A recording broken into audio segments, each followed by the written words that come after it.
প্রকাশ্যে ধূমপান বাংলাদেশে আইনত অপরাধ। বাংলাদেশে ধূমপান নিয়ন্ত্রণের জন্য ধূমপান ও তামাকজাত দ্রব্য ব্যবহার নিয়ন্ত্রণ আইন ২০০৫ প্রণয়ন করা হয়েছে, যা ২০১৩ সালে সংশোধন করা হয়।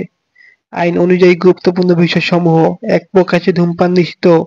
স্কুল, কলেজ, হাসপাতাল, অফিস, গণপরিবহন, রেস্টুরেন্ট সহ জনসমাগম স্থলে ধূমপান করা আইনত দণ্ডনীয় অপরাধ।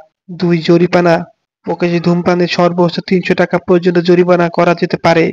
২০১৩ সালের সংশোধনী অনুযায়ী তামাকজাত পণ্যের বিজ্ঞাপন, টিভি, পত্রিকা, যেকোনো প্রচার গণমাধ্যমে তামাকজাত পণ্যের বিজ্ঞাপন দেওয়া বেআইনি।